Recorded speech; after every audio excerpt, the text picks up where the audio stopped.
नमस्कार। World news में आज मिडिल ईस्ट की जंग जितनी भयानक होती जा रही है उतनी ही तेजी से उसे खत्म करने की भी मांग उठ रही है। इसे लेकर संयुक्त राष्ट्र सुरक्षा परिषद की आपात बैठक बुलाई गई, लेकिन ईरान ने भी अमेरिका और इजरायल की मंशा को सबके सामने उजागर कर दिया।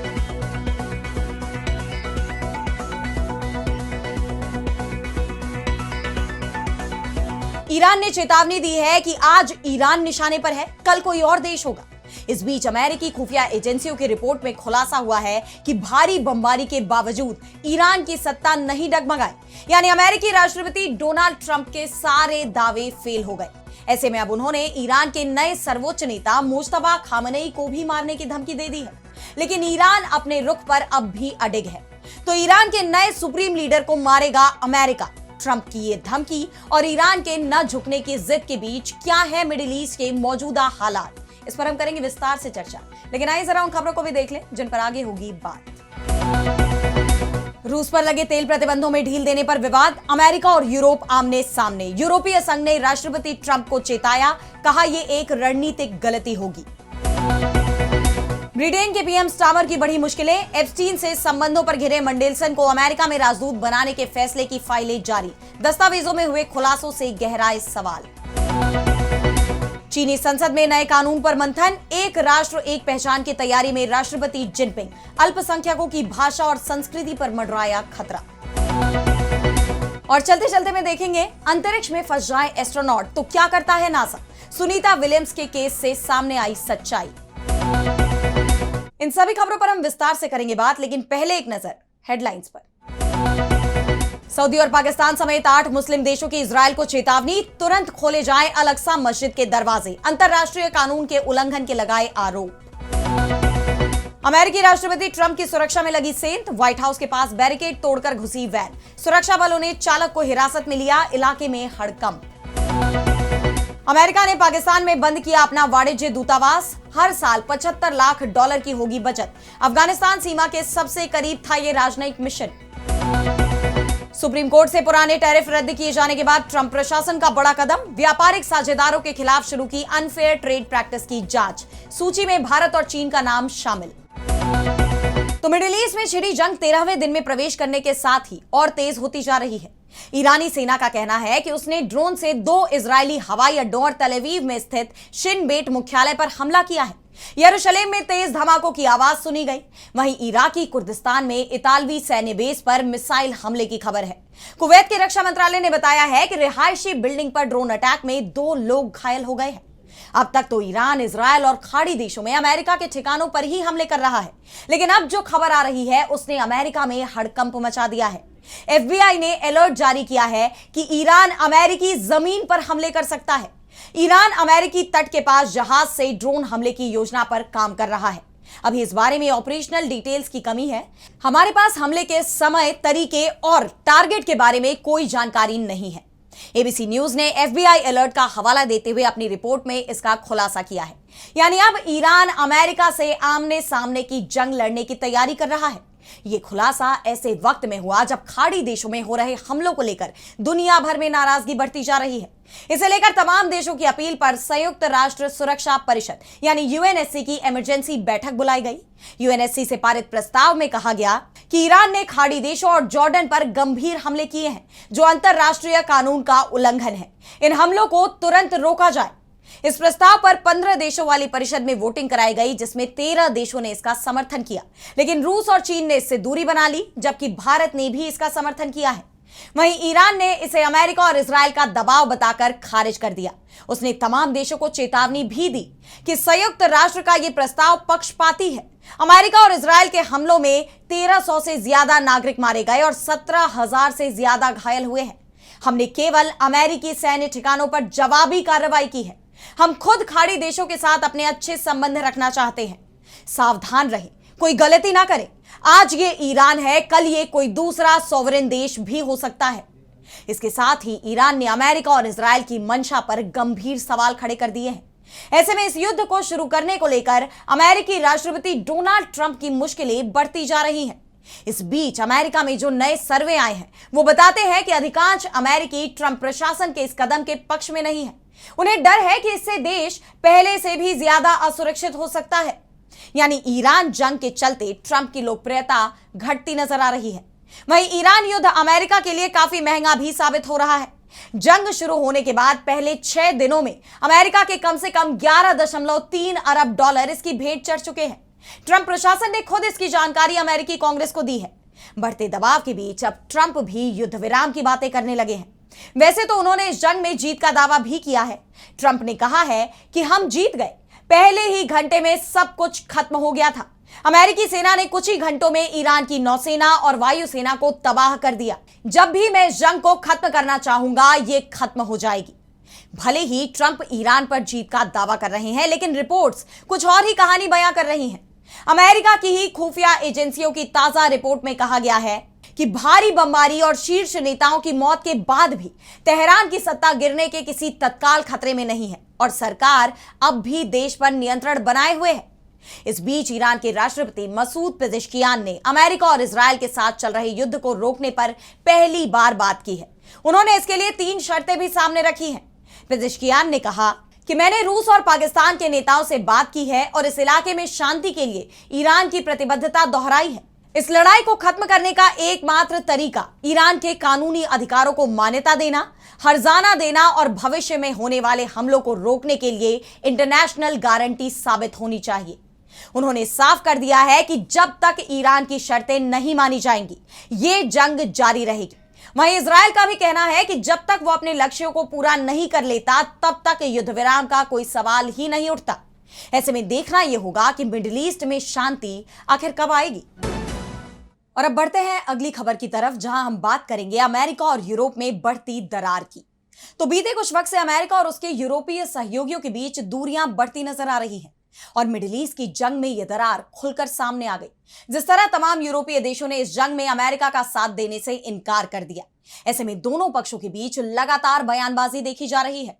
और इस बीच अमेरिकी राष्ट्रपति डोनाल्ड ट्रंप के एक फैसले ने यूरोप की नाराजगी और बढ़ा दी। जिस तरह ईरान से जंग के बीच अमेरिका ने रूस को फायदा पहुंचाया, जंग की वजह से दुनिया भर के देशों में तेल संकट पैदा हो गया, जो रूस के लिए आपदा में अवसर बन गया और अमेरिका ने उसकी मुश्किलें और कम करते हुए उसे तेल व्यापार की खुली छूट दे दी। वैसे तो रूस किसी के भी दबाव में झुकने वालों में नहीं है, लेकिन यूक्रेन युद्ध को लेकर तमाम यूरोपीय देशों और अमेरिका ने रूस के तेल व्यापार पर प्रतिबंध लगा दिया था, ताकि उसे आर्थिक रूप से कमजोर कर युद्ध में घुटने टेकने पर मजबूर कर दिया जाए। लेकिन ना तो अब तक रूस यूक्रेन की जंग खत्म हुई और ना ही ये प्रतिबंध उसे आर्थिक मोर्चे पर कमजोर करने में कामयाब हुए। और अब जब अमेरिकी वित्त मंत्री स्कॉट बेसेंट ने ऐलान कर दिया है कि अंतर्राष्ट्रीय बाजार में तेल की सप्लाई बनाए रखने के लिए अमेरिकी वित्त मंत्रालय ने भारतीय रिफाइनरियों को रूस से तेल खरीदने के लिए 30 दिन की छूट दी है, तो अमेरिका के इस फैसले पर यूरोपीय देश भड़क गए। रूस पर लगे प्रतिबंधों में ढील पर यूरोपीय आयोग की अध्यक्ष उर्सुला वॉन डेर लेयेन ने गहरी नाराजगी जाहिर की। उन्होंने अमेरिका के इस फैसले की कड़ी निंदा करते हुए कहा कि रूस के खिलाफ प्रतिबंधों में ढील देना एक रणनीतिक गलती होगी, जिससे यूरोप कमजोर और ज्यादा असुरक्षित हो जाएगा। प्रतिबंधों में ढील देने का यह सही समय भी नहीं है, क्योंकि G7 देश ईरान युद्ध के ऊर्जा बाजारों पर पड़ने वाले प्रभाव पर चर्चा कर रहे थे। इसे लेकर फ्रांस के राष्ट्रपति इमैनुअल मैक्रों ने G7 देशों के नेताओं के साथ वीडियो कॉन्फ्रेंस भी की और इस दौरान उन्होंने भी अमेरिका के इस फैसले का विरोध किया और कहा कि ईरान की स्थिति के कारण यूक्रेन पर हमारा ध्यान, यूक्रेन के लिए हमारा समर्थन और रूस पर लगाए गए प्रतिबंधों को लेकर हमारी स्पष्टता कम नहीं होनी चाहिए। यही नहीं, जर्मन चांसलर फ्रेडरिक मर्ज ने भी इस फैसले को खारिज कर दिया। उन्होंने कहा कि अगर प्रतिबंधों और एकजुटता के बीच चुनाव करना हो तो जर्मनी का रुख स्पष्ट है, वो यूक्रेन का समर्थन करता है और अगर जरूरत पड़ी तो ऊर्जा की कीमतों में उछाल को भी सहन करने के लिए तैयार है। यानी रूस को लेकर ट्रंप का एक फैसला अब उन पर भारी पड़ता नजर आ रहा है। इससे यूरोप और अमेरिका के बीच की खाई बढ़ती जा रही है, जिससे आने वाले वक्त में वर्ल्ड ऑर्डर भी बदलने की संभावना जताई जा रही है। बहरहाल अब देखना यह होगा कि अमेरिका के इस फैसले पर यूरोपीय देश एक्शन क्या लेते हैं। और अब अगली खबर में बात करेंगे एप्स्टीन फाइल्स में हुए खुलासे को लेकर ब्रिटेन की सियासत में मचे बवाल की। तो इन फाइल्स में अमेरिका के कुख्यात अपराधी जेफरी एप्स्टीन के साथ ऐसे लोगों के नाम जुड़े पाए गए जिसकी कल्पना भी नहीं की जा सकती। और अब इन फाइल्स में दर्ज हर नाम के खिलाफ जनाक्रोश भड़का हुआ है। दुनिया भर में ऐसे लोगों के खिलाफ कार्रवाई चल रही है, गिरफ्तारियां हो रही हैं, इस्तीफे हो रहे हैं। खासतौर पर ब्रिटेन की सियासत में हड़कंप मचा हुआ है। ब्रिटेन के पूर्व प्रिंस एंड्रयू से लेकर पूर्व अमेरिकी दूत पीटर मेंडलसन तक एप्स्टीन के साथ संबंधों को लेकर ताबड़तोड़ एक्शन हो रहे हैं। इसी कड़ी में अब ब्रिटेन सरकार ने मेंडलसन के वॉशिंगटन में राजदूत नियुक्त किए जाने से जुड़े दस्तावेजों का पहला बैच जारी कर दिया है। 100 से ज्यादा पन्नों के इन डॉक्यूमेंट्स के सामने आने के बाद प्रधानमंत्री कीयर स्टारमर के एप्स्टीन से जुड़े व्यक्ति को राजदूत चुनने के फैसले पर सवाल और गहराने लगे हैं। इन दस्तावेजों से खुलासा हुआ कि प्रधानमंत्री कीयर स्टारमर को चेतावनी दी गई थी कि अगर वो पीटर मेंडलसन को अमेरिका में ब्रिटिश राजदूत नियुक्त करते हैं तो उनकी प्रतिष्ठा को नुकसान पहुंच सकता है, क्योंकि मेंडलसन के नाबालिगों के शोषण के अपराधी जेफरी एप्स्टीन से घनिष्ठ संबंध थे। फिर भी उन्होंने सभी चेतावनियों को नजरअंदाज करते हुए मेंडलसन को इस पद के लिए चुना। आप जानते हैं कि एप्स्टीन फाइल्स में खुलासा हुआ कि मेंडलसन ने 2008 की आर्थिक मंदी के समय ब्रिटेन के बिजनेस सेक्रेटरी रहते हुए एप्स्टीन को बाजार से जुड़ी संवेदनशील सरकारी जानकारी भेजी थी। इन दस्तावेजों में यह भी संकेत मिला कि उन्होंने बैंकर्स के बोनस पर लगाए गए टैक्स को कम कराने के लिए सरकार के अन्य सदस्यों से पैरवी करने की बात भी एप्स्टीन से कही थी, जिसके बाद मेंडलसन के खिलाफ जांच शुरू हो गई। 72 वर्षीय मेंडलसन को 23 फरवरी को लंदन स्थित उनके घर से पब्लिक ऑफिस में कदाचार के संदेह में गिरफ्तार किया गया था। हालांकि बाद में उन्हें जमानत भी मिल गई, लेकिन पुलिस अभी भी मामले में भ्रष्टाचार से जुड़ी जांच कर रही है। वहीं मेंडलसन ने किसी भी तरह के गलत काम से इनकार किया है और उन पर दुराचार का कोई आरोप नहीं है। ब्रिटेन सरकार ने विपक्षी कंजर्वेटिव पार्टी के दबाव में अभी कुछ फाइल्स ही पब्लिक की हैं और धीरे धीरे बाकी दस्तावेज भी सामने आएंगे। लेकिन इन फाइल्स में जो कुछ सामने आया उसने पूरे ब्रिटेन में तहलका मचा दिया है। एप्स्टीन से मेंडलसन के संबंधों पर इन फाइल्स में खुलासा हुआ कि 2008 में एप्स्टीन को पहली बार एक नाबालिग लड़की की दलाली के लिए दोषी ठहराए जाने के बाद उनका रिश्ता 2009 से 2011 के दौरान जारी रहा, जिसकी शुरुआत तब हुई जब मेंडलसन व्यापार मंत्री थे और लेबर सरकार के अंत के बाद भी यह रिश्ता जारी रहा। रिपोर्ट के मुताबिक जून 2009 में जब एप्स्टीन जेल में था तब मेंडलसन उसके घर में रुके थे। इसके अलावा पीएम स्टारमर के जनरल काउंसिल और राष्ट्रीय सुरक्षा सलाहकार जोनाथन पावेल का मानना था कि मेंडलसन की नियुक्ति अजीब तरह से जल्दबाजी में की गई थी। यानी इन फाइल्स ने स्टारमर सरकार पर गंभीर सवाल खड़े कर दिए हैं और अगर ये विवाद इसी तरह आगे बढ़ता रहा तो ब्रिटेन में बड़ा राजनीतिक उलटफेर भी देखा जा सकता है, क्योंकि मेंडलसन की नियुक्ति को लेकर गहराते सवाल पीएम स्टारमर की कुर्सी के लिए भी बड़ा खतरा बनते जा रहे हैं। अब देखना यह होगा कि आगे इन फाइल्स में क्या खुलासा होता है। और अब अगली खबर में बात करेंगे चीन सरकार के बड़े कदम की।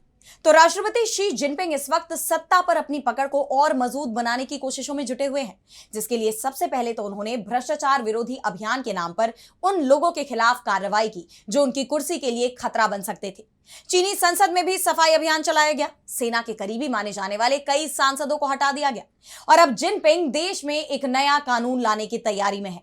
वो संसद से जातीय एकता कानून को मंजूरी दिलाने की कोशिश में जुट गए हैं। राष्ट्रीय जन कांग्रेस के प्रतिनिधि लू किंजियान ने मसौदा सदन में पेश करते हुए बताया कि इस कानून का उद्देश्य चीनी राष्ट्र में सभी जातीय समूहों के बीच समुदाय की एक मजबूत भावना को बढ़ावा देना है। प्रत्येक जातीय समूह के लोगों, देश के सभी संगठनों और समूहों, सशस्त्र बलों, प्रत्येक पार्टी और सामाजिक संगठन, प्रत्येक कंपनी को कानून और संविधान के तहत चीनी राष्ट्र की एक साझा चेतना का निर्माण करना होगा और इसकी जिम्मेदारी भी लेनी होगी। यानी चीन की सरकार सभी समुदाय के लोगों की व्यक्तिगत पहचान को खत्म कर एक देशव्यापी संस्कृति बनाने की कोशिश में जुट गई है। लेकिन उनके इस फैसले को लेकर कई सवाल भी खड़े हो रहे हैं। कहा यह जा रहा है कि यह कानून कुछ अल्पसंख्यक समूहों के अधिकारों को और कमजोर करेगा, क्योंकि अधिकारी एक संस्कृति की मूल पहचान को दूसरी संस्कृति में विलीन करने की दिशा में अपनी कोशिशों को मजबूत कर रहे हैं। इसमें खासतौर पर उइगर, तिब्बती और अन्य अल्पसंख्यकों की भाषा और सांस्कृतिक पहचान कमजोर हो सकती है। पहले से ही चीन में अल्पसंख्यकों के खिलाफ हो रहे अत्याचार को लेकर सवाल उठते रहे हैं। शिनजियांग प्रांत में जो उइगर मुसलमान बसे हुए हैं, चीनी सरकार पर उनके मानवाधिकार के उल्लंघन के आरोप है। 2014 से चीनी सरकार पर अलग अलग देशों, सरकारों और संगठनों जैसे कि ह्यूमन राइट्स वॉच ने उइगरों को व्यापक उत्पीड़न का शिकार बनाने का आरोप लगाया है, जिसमें जबरन नसबंदी, सामूहिक नजरबंदी, निगरानी, जबरन श्रम और जबरन आत्मसात करना शामिल है। हालांकि चीनी सरकार का कहना है कि जिनपिंग के प्रशासन के तहत बनाए गए ये शिविर चीनी कम्युनिस्ट पार्टी यानी सीसीपी की विचारधारा का पालन सुनिश्चित करने, अलगाववाद को रोकने, आतंकवाद से लड़ने और उइगरों को व्यावसायिक प्रशिक्षण देने के लिए है। पहले से छिड़े इस विवाद के बीच अब चीन सरकार का यह नया कदम मानवाधिकार के लिए आवाज उठाने वाले संगठनों की चिंता को और बढ़ा रहा है। और अब चलते चलते मैं बात करेंगे अंतरिक्ष यात्रियों की। तो जरा सोचिए कि आप कहीं 8 दिन की ट्रिप पर जाए और 9 महीने तक वहीं फंस जाए, तो आप क्या करेंगे? इतने दिन आप वहां कैसे रहेंगे और वापसी की क्या क्या कोशिशें करेंगे? सुनने में ये कितना चुनौती भरा लगता है। सुनीता विलियम्स और बुच विल्मोर के साथ कुछ ऐसा ही हुआ था 5 जून 2024 को। ये दोनों एस्ट्रोनॉट्स बोइंग के स्टारलाइनर स्पेसक्राफ्ट में इंटरनेशनल स्पेस स्टेशन गए। मिशन सिर्फ 8 दिन का था, लेकिन उनके यान के थ्रस्टर में अचानक खराबी आ गई और उनका सुरक्षित लौटना मुश्किल हो गया। पूरे 9 महीने बाद 19 मार्च 2025 को ये दोनों यात्री आखिरकार वापस आ पाए। उनकी वापसी को अब 1 साल हो रहा है, लेकिन जब ये अंतरिक्ष में फंसे हुए थे तो पूरी दुनिया के मन में सवाल बना रहा कि अब ये वापस कैसे लौटेंगे। क्या नासा जैसी एजेंसी के पास कोई इमरजेंसी रेस्क्यू प्लान नहीं है? क्या मुसीबत के लिए कोई बैकअप रॉकेट तैयार नहीं रहता?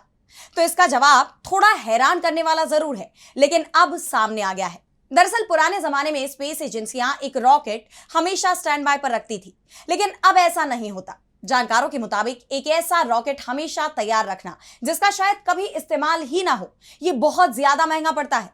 आज नासा पूरी तरह से स्पेसएक्स और बोइंग जैसी प्राइवेट कंपनियों पर निर्भर है। जब बोइंग के यान में गड़बड़ी आई तो नासा को आखिरकार एलन मस्क की कंपनी स्पेसएक्स की मदद लेनी पड़ी। नासा का प्लान ऐसा होता है कि वो किसी को बचाने के लिए तुरंत अलग से रॉकेट नहीं भेजते, बल्कि जो भी अगला रेगुलर मिशन जाने वाला होता है उसी में फंसे हुए यात्रियों के लिए खाली सीट की व्यवस्था कर देते हैं। सुनीता और बुच विल्मोर के साथ भी यही हुआ। उन्हें स्पेसएक्स के क्रू ड्रैगन मिशन से वापस लाया गया। इसी वजह से 8 दिन का मिशन 9 महीने खिंच गया। अब सवाल यह है कि क्या इतने लंबे समय तक स्पेस स्टेशन में रहना सुरक्षित है? तो नासा कहता है कि बिल्कुल सुरक्षित है, क्योंकि आईएसएस पर हमेशा 6 महीने का एडवांस राशन, पानी और ऑक्सीजन मौजूद रहता है। और सबसे रोचक बात वहां का वाटर सिस्टम है। यह सिस्टम पसीने और यूरिन को 98% तक रिसाइकिल कर देता है, यानी उसी पानी को साफ करके वापस पीने लायक बना देता है। जीरो ग्रेविटी में हड्डियां और मांसपेशियां कमजोर हो जाती हैं। इससे बचने के लिए वहां खास एक्सरसाइज मशीनें होती हैं जिन पर यात्री रोज कसरत करते हैं। कुल मिलाकर अंतरिक्ष का सफर लंबा जरूर हो सकता है, लेकिन वहां यात्री असहाय या खतरे में नहीं होते।